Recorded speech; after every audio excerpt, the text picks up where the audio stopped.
Com tantas perguntas na minha vida, minha oração era tão simples. Senhor, mostra-me o teu caminho. Portanto, Senhor,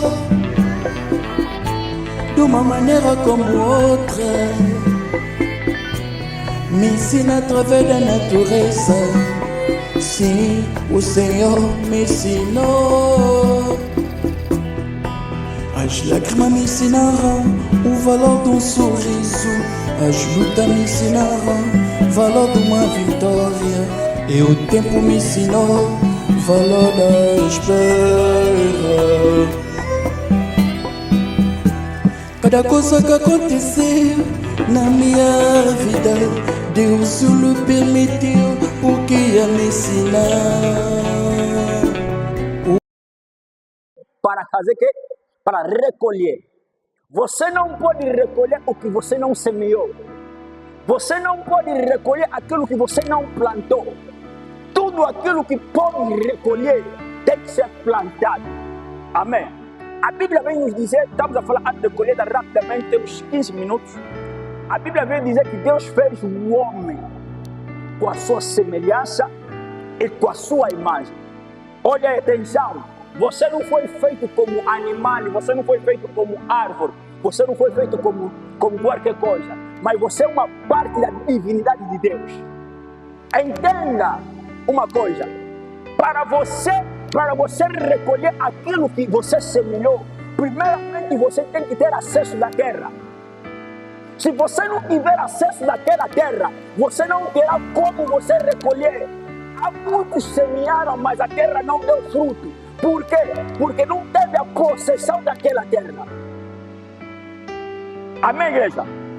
Tudo na vida para recolher existe um princípio. Toda lei para multiplicação existe numa lei. Você não pode ir na multiplicação sem existir a lei. Entenda. O meu grande tema na tarde de hoje é a lei da multiplicação. Amém?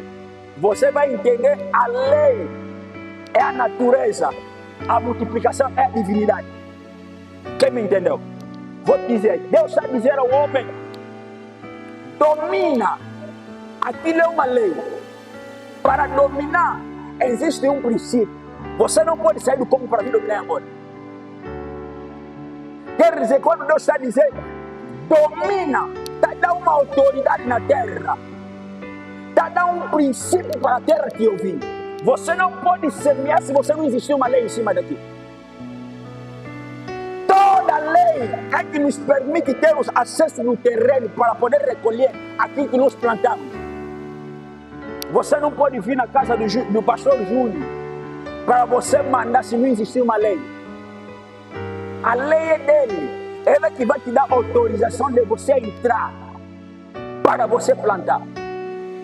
Quem está me entendendo? Nós não podemos recolher sem entender primeiro o que é a lei. A lei é algo estabelecido na vida de alguém, que existe princípios.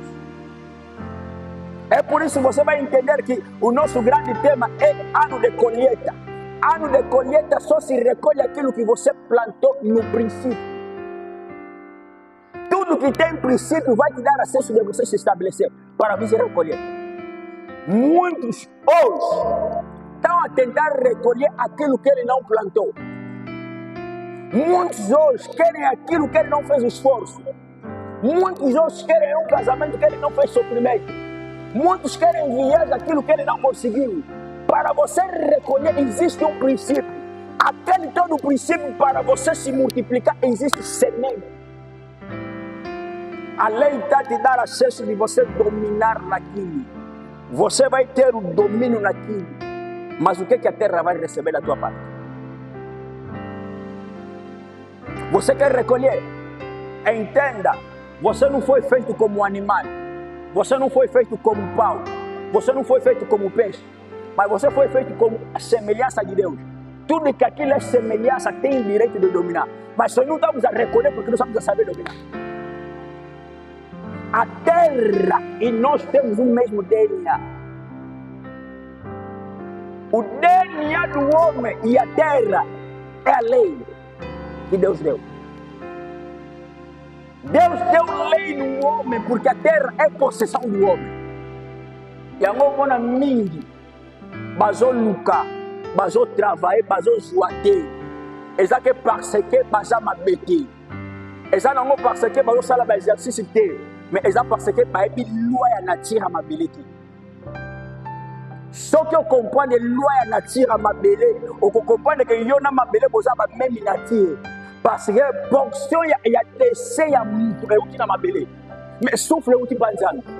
Nzamba sali décès mais ensuite partie na ya bo divinité a tia na kati ya mabele. Yango bibelo bisoki do kufi to zonga ati. So olingo o récolter. Bon, pour récolter ça n'a problème que au planter ni.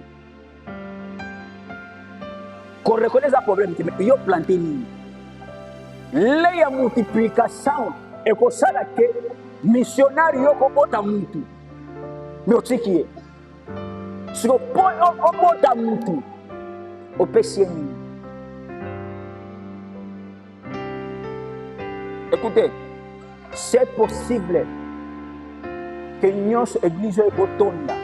Ce qui te comprend que il existe une lei do homem e a divindade de Deus. Nós podemos encher essa igreja se nós entendermos que nós temos a mesma porção de dominar naquilo que Deus nos deu. Só que les autres doivent faire la même situation parce que nous comprenons que la nature a péché biso et ça plus de Satan. Il y a un moment que Satan a une information qui n'est pas bonne, mais il a une information qui n'est pas bonne. Satan a une information qui n'est pas bonne, mais il a une capacité de monter parce qu'il a une moyen de monter. Il y a un moment dans Jérémie chapitre 22, verset 29, la Bible dit ma belle, c'est-à-dire que Jérémie a fait sa mission accès que Genèse est sa mission qui domine ma belle. Ce qui te vivre bonheur, c'est-à-dire que tu as ma belle est sa mission. Mission te dominer ma belle est koyoka. Ma belle est la matin, ma belle est la mission. La loi de multiplication comprend que nature nzambe ezawa, la nature muto ezawa. Nzamba zoye biso multipliez-vous. C'est bon. Exercice universal. Exercice universal. C'est-à-dire que papa na maman va faire un ndaku mais ba iso bobota. Ce qui mo sangani c'est bobota. C'est loi ya multiplication man. Bobota muntu pour multiplier, c'est-à-dire que faut papa na maman va sangani. Ce qui ba sangani te ba bobota te. Existe uma lei ou ezopesa principe ne loko wana. Biso toza na poso tozwa mais tozozwa te mais tokondane bapasteur. Biso tolingi tozwa tobuka oyo biso tosala effort ata te. Mutu atongi église ne na mpasi mais olingi oboma ye oyebi oyo asala te. La loi ezopermettre mutu nyonso aloba mais multiplication ezopermettre te. C'est-à-dire que multiplication eza nature nzambe eza nature mutu te. Mais loi ezopermettre yo se multiplier. On se multiplier ngeli. Et ça n'a pas principe pour l'année. Au cause de grève, au bois qui m'a mabé. Les mêmes jours et bota. Au ticket l'angota. Ce que vous avez patienté dans la vie. Au comme Sarah, Pesaga, pas Abraham. Abot. Pour moi, c'est ça, mais ça n'a pas processé. Ils ont l'andawan. Au cause de manga te soko yebi ke na kati ya ndeke ya manga misisa nango ezalaka bololo nzete nyonso ebimisaka misisa ezalaka bololo c'est-à-dire que dosura ya manga na misisa eza keloko différent c'est-à-dire eza na processus moko ezomema manga ntina sukali. Amen. Naza na poseke na pokwa lelo okomprendre ke eza entre yo na nzambe na mabele. Nzambe apesi na possession ya kodominer. Mais pour nous dominer, ils ont un principe ni na polana. Écoutez l'église. Tu peux faire dans le nombre de sali. Mais surtout le but que tu tournes cette église. Dans un mois, dans 2 mois, puis tu peux évoluer. Église union, na vie, ebandaka na moko na jardin d'Eden bazalaki nde bandimi nzambe nde pasteur nzambe abandi na moko amitipe akomi na mibale. Même si Jésus abandi na moko asemitipiye tobanga te balobi na biso ane ya kolieta tozozwa o biso deja tolona kolona o biso tolona na basacrifice ya bagene na baretraite ya makasi na bangomba ekomi tanke biso tobanda kosemitipiye par rapport au de ya nzambe topesa ye c'est-à-dire topesa deja nzambe parti na ye so nzambe apesa biso parti na ye. Amen. Est-ce que mutu moko akotelema tosambela elongo oyebisa nzambe soki okosala ke opambola biso sala ngo lelo parce que tokomprendre ke nature ya mabele na biso toza eloko moko soki tozozwa te parce que mabele ezoyoka biso te mabele ezalaka na matoyi banda kokomande nzambe mabele na pokwa lelo oyebisa mabele yoka biso toza na posa eglise na biso Bethel